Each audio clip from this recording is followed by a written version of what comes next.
is the artificial appearance of age or use. But more important than that is why to weather. The big thing in cinema that set Star Wars over Star Trek was that it was a lived-in universe. It was dirty, it was gritty, it was weathered, it was believable. It had a history. And so when you look at Star Trek's perfect tinfoil walls and freshly cast plastic pieces, you subliminally got the message that it was untested, that it was fresh, and you kind of discount it internally because of that. When you weather something properly, you are giving a visual snapshot image of a history. You're telling its story.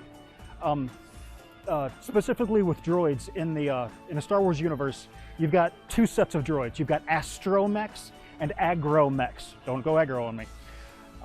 And the Astromechs are more meant for use in space, on space stations, in fighters, and on carriers. The Agromechs would more be used on planets, things like the R4 and the R5. Whereas things like the R2 and the R3 were more specifically only in space. The way that R2 is weathered is because he's going to have a lot of brown tones in him. He spent a lot more time on planet than in space. If you go back and look at some of the movies, the way that the space robots are weathered, it's more space dust. It's environment. It's lots of silvers, blacks, grays. It's not organic material.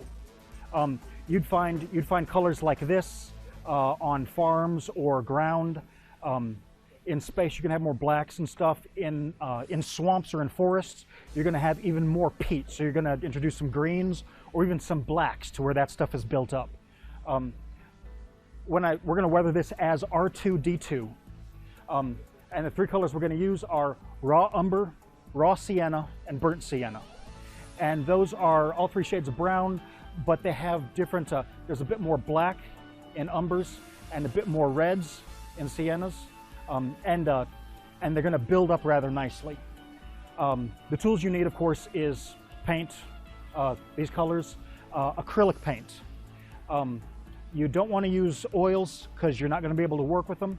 You can use acrylics. You can use temperas, but they don't act quite so nice as acrylics do. Brushes, I like a mid-size white chip brush and a flat detail brush.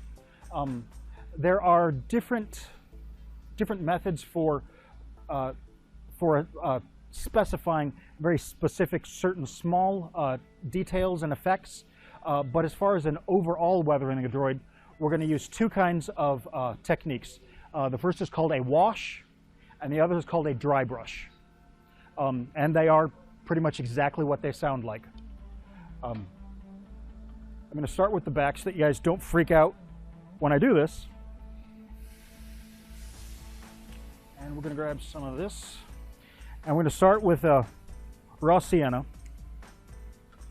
And with R2D2 specifically, you have to remember that as much as we think about him and personify him as a character, he's a piece of industrial equipment.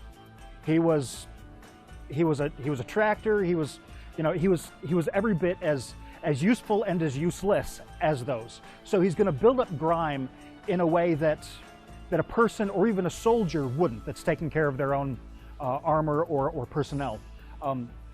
The best that R2 is going to get, unless he's destroyed and rebuilt, is simply some crew hand is going to wipe him down and move on to the next thing. So when you weather him, it is we're going to be building up dirt and washing it away to where we're cleaning him just good enough, just enough. Aside from assigning a background or a story to your droid through weathering, you're also causing the details to stand out. If you look, I know some of you guys, you have completely unweathered, perfect museum piece droids. I'm looking at you. And you'll notice in real life, they look gorgeous. but you'll find a lot of times when people take pictures in the flash, all that detail work, all those panels wash out. What you get when you weather is the buildup of grime in those crevices that cause those to become details that stay. When you get back over to the shop or to the hotel, you can look at my droid. He looks really heavily weathered in real life, but he takes gorgeous pictures. Even with flash, all of those panels stay, and they just look appropriate at that point. And a lot of people's memory of your droid will be through their pictures, and so that's something to think about as you go out. If you're wanting to get involved with any kind of publicity for yourself as far as events or things you're going out to do, people are going to be looking at pictures of your droid and viewing your work by those pictures, not by just a quick chance that they get to see it in real life. And so a lot of that, a lot of your work can be boosted or promoted through a really good weathering. As far as this character, we're going to start like this, and what we're going to be doing is a wash. And a wash is where you take your paint, we're going to apply it right to the brush, and we are just going to slime it. Now, acrylic paint will dry. It will reactivate, will reliquify with water. And so we're going to work in small manageable sections. So we're not going to completely cover the entire droid, but we're going to be doing a back and forth of basically mudding and wiping. And you'll see how, got a panel that we missed, but you'll see how as this builds up, these things will really start to stand out. So I've got the paint, got my medium chip brush, got some water. You want to have a sprayer if you can, not a garden hose, but just something that you can control the amount of water that goes on. And with this, you'll be able to more heavily weather your droid or remove it as you want to back it off to a point that you're happy with. So because we're applying this directly to the droid, don't be afraid once you put the paint on there. Not only is it acrylic, it'll wash off. Even if you terribly screw it up, with enough water, you can wash it off. I want to take a note to say that as far as a clear coat, when you get to the point where you are painted, you can weather before or after your clear coat for a different effect. If you weather your droid and then clear coat over it, then you've sealed in your weathering. And that's great. It's going to stay just like it is for as long as the clear coat lasts. But then also, if you go ahead and clear coat and then weather on top of that, as you do more events, your droid will naturally age. There's going to be times where you've accidentally walked too close to a sprinkler or got caught in a real light drizzle as it blew through a doorway, or you were cleaning up and a little bit of water dripped down on him or something. All of that stuff continues to age him in the same way that your aluminum dome, you've got it all nice and shiny, but after so many events and so many hands and body parts touching him, it'll develop that real nice dull patina that we think of when we think of R2-D2 as an in-use manufactured robot. So I'm gonna, this right here, right on there, and we'll, I'm right-handed, so I'm gonna kind of do this in front of the camera. And what you want to do is pack it down in there, because what you want, as we're going to wash it away, what you want is for what's down in there to stay around edges and especially down in cracks. That's going to give your body panels a depth that they didn't have before. Oh, remember I go. So this will dry if we let it sit too long. There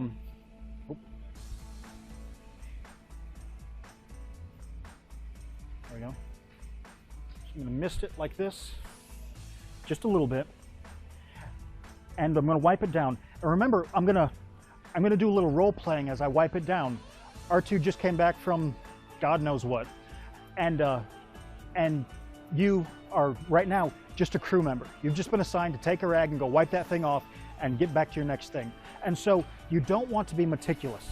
The fun thing about weathering is that you've spent so much time working so meticulously on making a handmade piece look like a machined manufactured piece that now you get to do something a little bit more organic.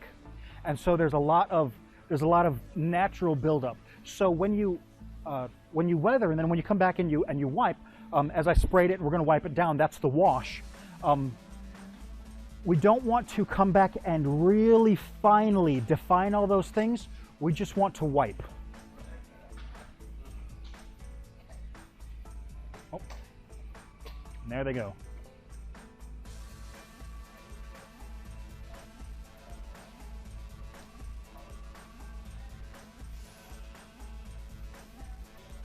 I can set those down because they'll fall again.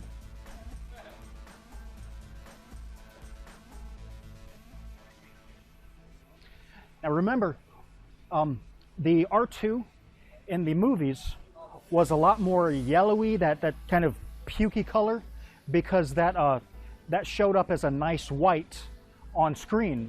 But when we paint them that satin white, because in real life, that's our real life approximation to what we expected to see on screen. So as you weather, you're going to get that shifting of tones. And you saw how heavily I weathered it. And then when I come back, see that sudden difference there? See how it suddenly took on a new character.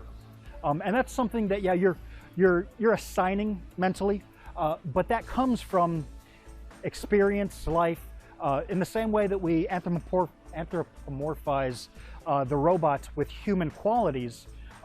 We look at a good weathering and we, through our life experiences, say, that has a story to tell. Picture an R3 that's mostly used in space, or especially an Imperial droid that's only kept on something like the Death Star. They're meticulously maintained.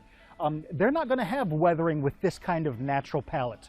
If you were to see an Imperial droid with a palette more like this, it would catch you. You'd stop and you'd say, there's something else to be known about that droid. There's something else to be had. That droid's been through something else that sets it apart from the standard fare that you're going to find on the Death Star. And so you saw how, as I wipe away, how it takes it more back toward white, but not too much. So if I turn it like this and see what I haven't weathered here and what I did, and that difference, when you're doing your initial wash, it's okay to go any direction, but as you finalize that wash, go down. Picture airplanes, picture Navy boats, picture rust spots on your car if you live anywhere north of the Mason-Dixon line. All of that drippage, even if R2 came in and a tech ran over with a wet sponge and washed him off real quick and took off, he didn't get every last speck of dust. So what's left is going to drip and it's going to dry. Let me work through this back door real quick. And I like to start weathering with the back door, not because I'm not looking forward to the front. It's that every time you get into something, you've got to kind of get into it. This is a good practice piece on your droid that you can screw around with, you can take all the way back to, and you don't feel like you've done anything permanent or that you're unsatisfied with to the front. So we'll come over here again, same thing. I heard that, Steel.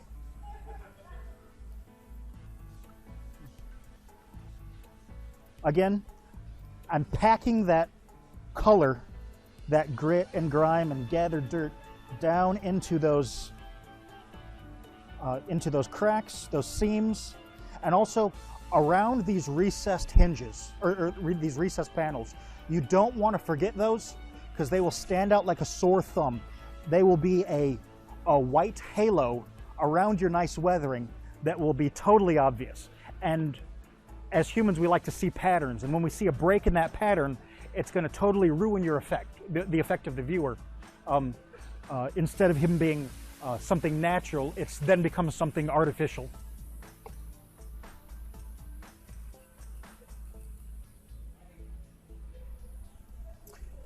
Again, just an initial wipe down.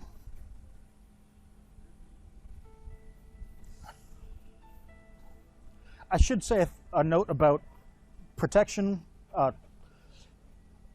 Nitrile gloves are good to wear, especially if you're doing any kind of anything caustic. Tempera paint, or I'm sorry, not tempera, acrylic is the least reactive or toxic of any of the paints. Having done other painting before, if I'm doing like etching or something like that, I always wear gloves and protection. But for some reason, when I weather, I like the connection that not wearing gloves gives me, and that's something specific to me. I'm going to end up with paint all over my hands, and probably all over my clothes. But what that gives me is a how do I say it? An intimate connection with the prop that I'm working with. Whenever it's all right. Whenever you're as you know, whenever you just from this prop, whenever you make something and put a lot of heart into it, somehow it shows. When you've done a really good job, you've spent your time, you've toiled over this thing, and it's complete. It's not just another Buick that rolled off the lot. There's something special that's imbued to it that just stays with it. And so when I weather, I don't like to wear gloves.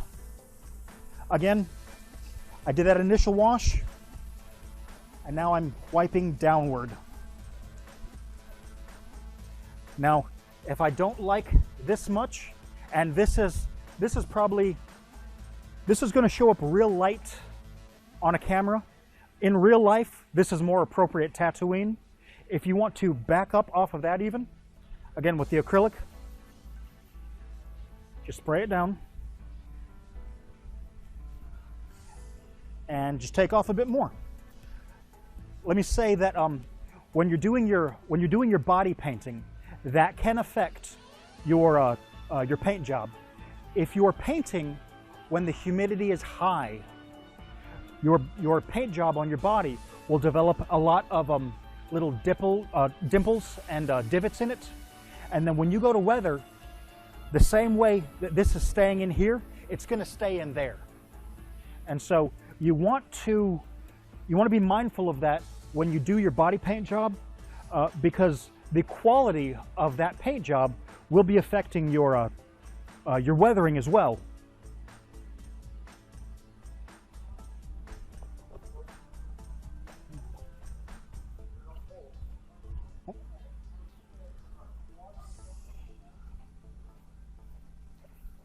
All right, now what I've got here from the back door is a really good wash from about here to here. With R2 doing so much on the surface of planets, he's going to be driving through a lot of stuff, and especially as stuff drains down, it's going to gather, and that's where the other colors come in. The lightest of these, the raw sienna, that's a nice light tannish kind of color. The burnt sienna, it's a little bit more red, and that's going to signify these kind of stages of dryness or stages of crud built up. This stuff is the stuff that's the thinnest. You're going to build up to this, and in your dark recesses, not of your heart, but of places down in here, up under here, under the shoulder, on the shoulder, back behind the shoulder details that are on there. That is a great place to use the raw umber, because it doesn't have a lot of color in it. It's got just enough earth tone to be organic, but it's going to allow your details to pop out and just act as a backdrop behind them.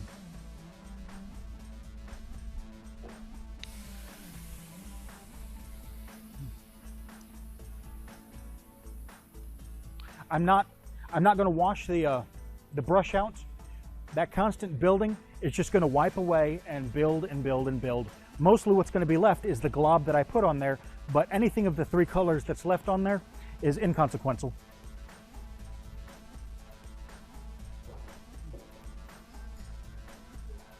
Now, I want to, even though I'm starting right here, I still want to blend these because I don't want 3 distinct regions on the droid, but I do want the appearance of accumulation. So I'm just going to bring some of that back up. And another rinse.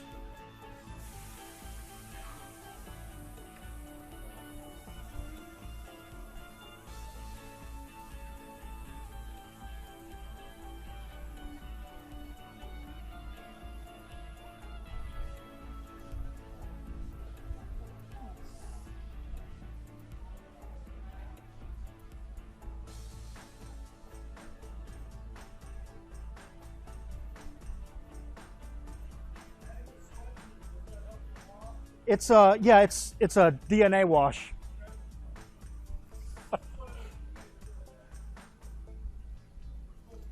Well, it's because I have millions of. You know what? Normally, yeah, people are sweating it about this point.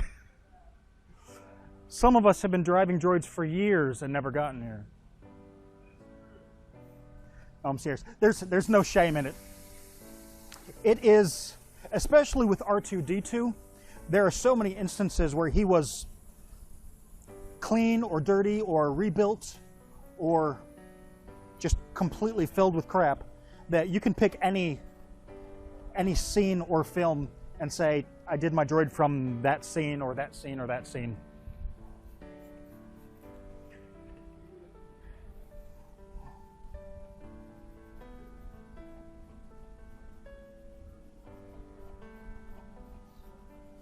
Again, what you see me doing is adding more water to back it off.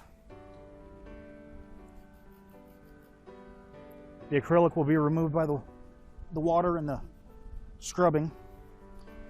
There you go. And again, every time you finish, just go down. You always want any errant lines, you want down. You don't want it to look like a baby got in his diaper and just kind of rubbed it around on there. So no circular motions or anything like that. No scrubbing sideways, because life doesn't happen like that. This is gravity.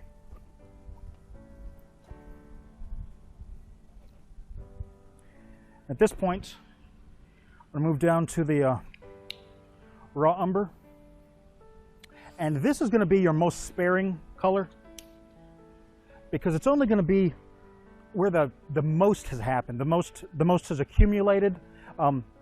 It's also dark, so it's a good color to go in your aluminum pieces, because as light shines on them, you don't get a lot of color reflecting inside of your pieces. You just get definition. You get clear lines and recesses, and but not a ton of color throughout.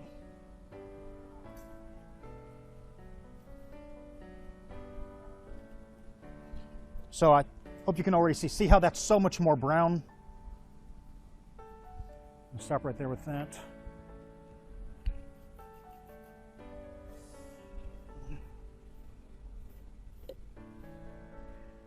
And again, don't work in tiny little sections. Don't say, I'm doing this panel and then I'm moving on to this one. You can work in general regions, but always overlap when you come back to it. Because if I've got stuff on my rag here and I end up, leaving something like that, that's a real organic thing that you're not going to artificially replicate as easily as if it were just an accident. You can't put so much thought into those stray marks. But things like that, again, with weathering telling a story, they really give a lot of intrigue to whatever this droid's history has been, whatever led to this or that. A lot of times you see the guys, they'll either have nothing on the front, they'll have the restraining bolt, or the restraining bolt will not be there, and there will be a spot right there that's clear where the restraining bolt would have been, but some weathering around the outside of it. You see that circle, but you also see the weathering. The absence of that draws your eye to it. That says something happened in this droid's history that brought that about. Once I get in here,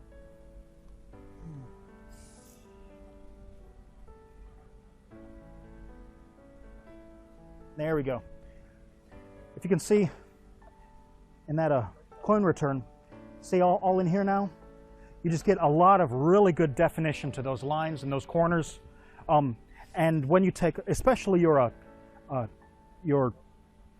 unpainted aluminum pieces, they will just shine. They'll just turn pure white. In a photograph, the same color as this. You lose all definition. And so when you've got a little bit of aging and a little bit of dirt around the edges, then you bring all those shapes back into the image. So let me,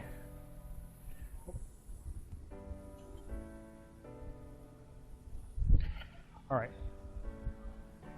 Now that I've got that where it is, let me spin the droid around a couple times and let you look at it.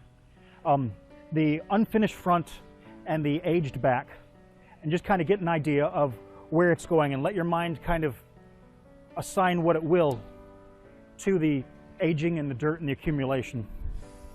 So there's the back.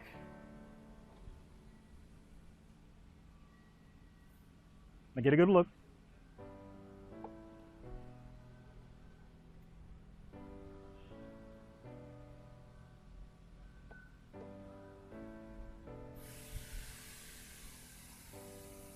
So can you see the real difference in the character of the piece now? When we talk about weathering, it's not just for droids, it's pretty much anything.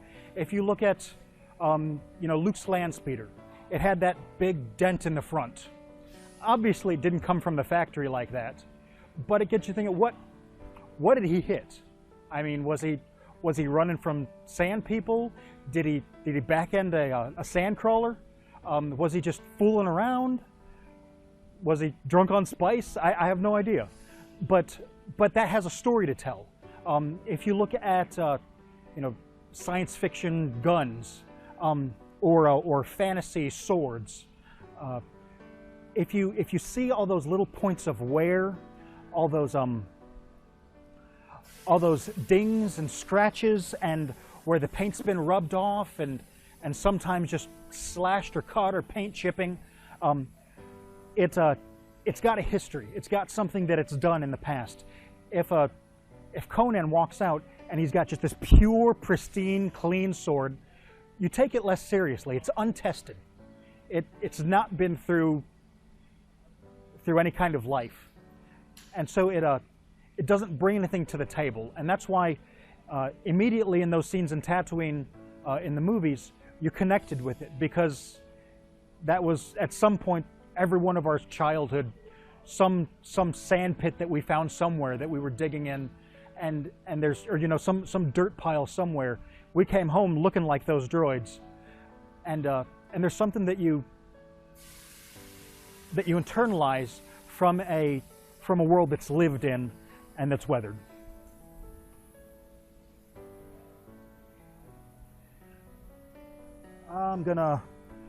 Let's see.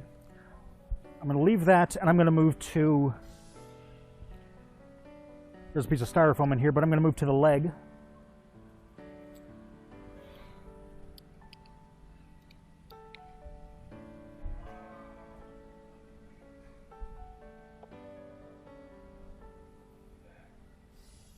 Now, as I was talking about, this raw umber, it'll be great back in here. It's not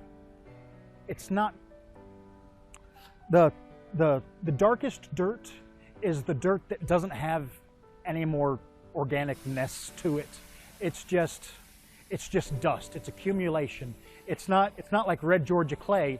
It's just like the stuff that gathers up underneath your corner of your house under a cupboard or something. It's just leftover. And just like you saw back there, it does create a real nice backdrop. I'm going to use, actually, I want to keep that one. I'm going to use one of the smaller brushes I have to get down in there. Not because it's a detailing piece, it's just easier to reach back there.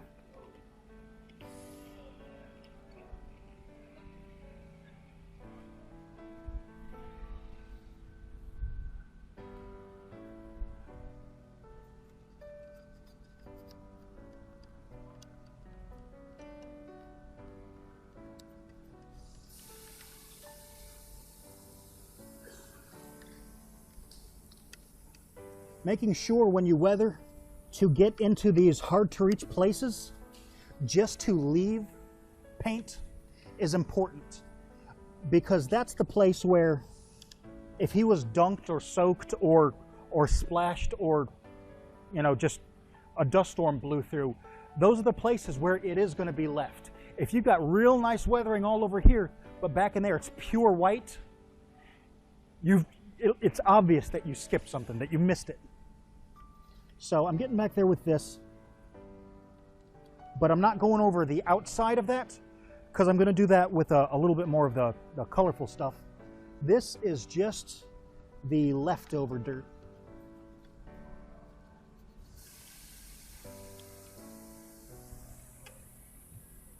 I can't really reach in there to wipe, but I can spray a couple sprays and let it gather however it wants.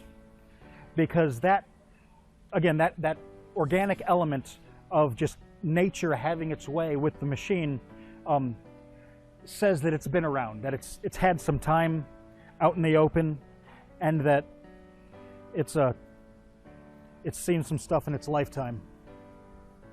And there we go. If you can see that now it's not the real nice paint that I had. Let me scoot up a little bit. Go ahead and look. Now it's not the real nice paint that I had. It's a very crummy fill, which is exactly like, I guarantee you a lot of times you're constantly wiping off your dashboard on your car, but the top of the post of your steering column, every once in a while you look down and it's just covered in dust, and you reach up there, it's because it's all accumulated there, and it's just crappy. It's not got any kind of any pattern to it. It's not got any reason to the way it's laid down or gathered. It's just, you might have missed it, you might have gone over it. As you open the door, the wind pulls some of it off, and you spill fry dust on it sometimes. And so that back there, you see most of it's washed away, but especially, and let me let you look close, especially down around that hydraulic, you can see that it is just really built up and just ground in.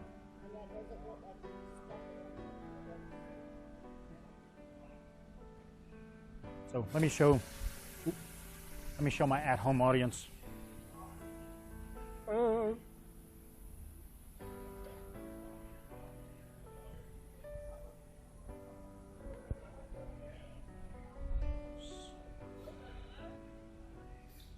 See, what we've got there is not a really nice paint job in there. It's just a natural gathering of dirt wherever it was going to sit.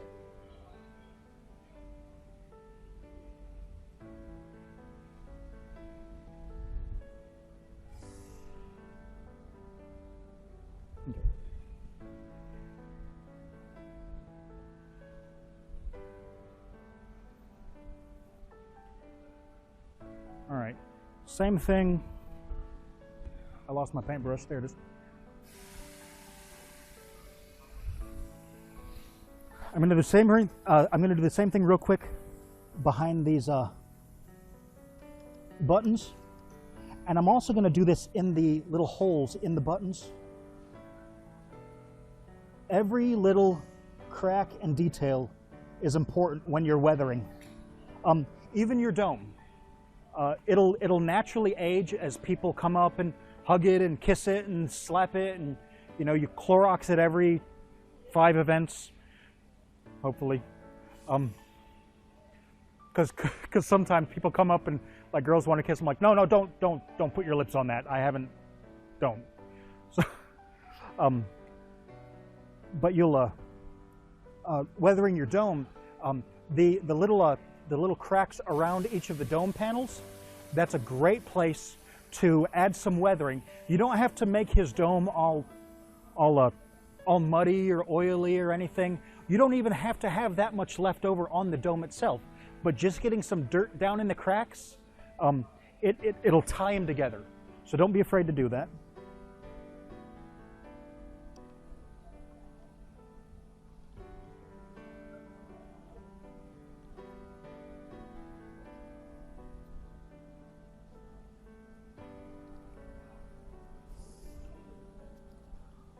While I'm doing this, any questions so far? Well, that means I have to fill up the time then.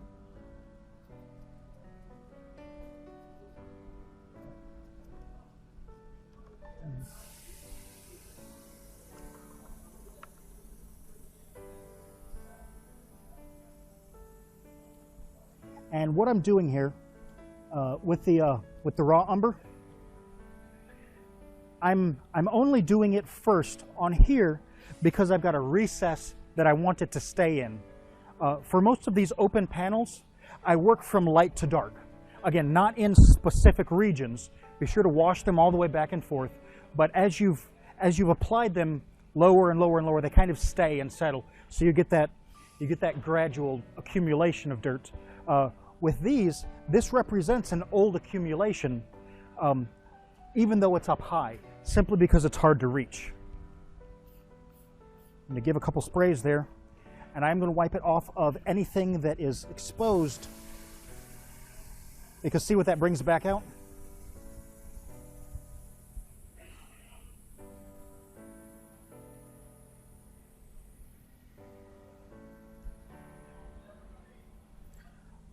Even on your nice metal pieces, you want to get it all in there. Now that I've got the raw umber in there, I'm going to come back to a real general wash with the burnt sienna first up on top. I'm going to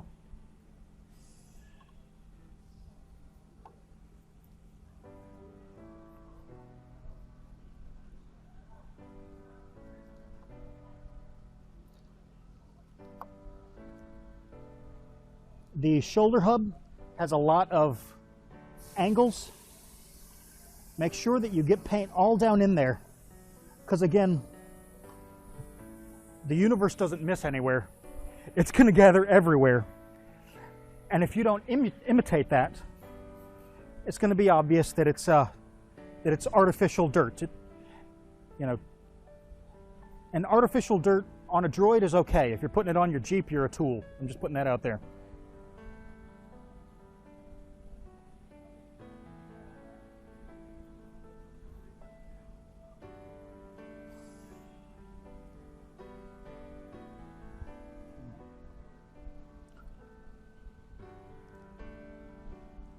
And again, this is that role playing of I'm just a guy on a starship doing my job. And there we go, check that out. See that grit? There's a lot of character there. There's a lot of story to be told, some history that is not a fresh off the line droid. You can, and the great thing about working with acrylic is with enough water and just getting in there even with a Q-tip, you can get just about all of it off. So put it on and then work it back until you're happy with it. It just depends on how heavy you want your droid weathered. And that is nothing but a personal choice, as long as you're not trying to imitate a specific scene. The droid from the R2 from the ceremony at the end of Episode 4 wouldn't go well standing on Dagobah. He's completely out of place. He's got to fit the environment. And when he left, he's still grumpy and grimy and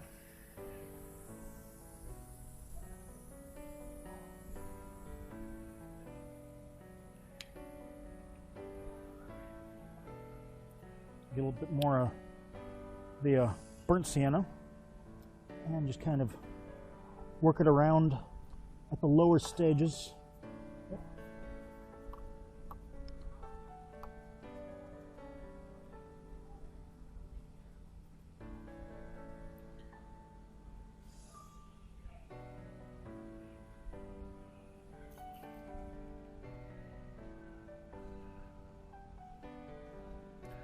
And it doesn't matter that I've got smears everywhere, or that, you know, I got out of my quadrant that I'm working on, because all this is doing is very quickly imitating the slow gathering of dirt and grime in a single sit-down paint job.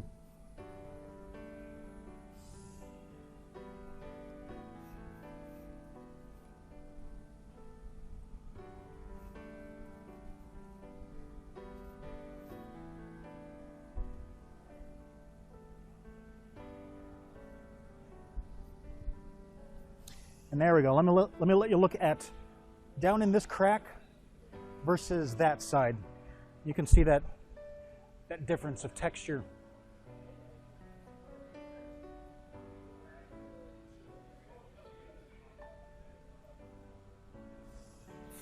What time is it? 1:14. All right.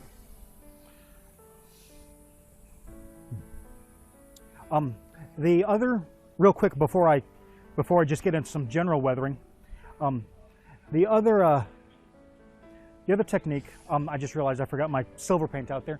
The other technique for weathering is dry brushing, and that is a good technique for adding edge wear along edges.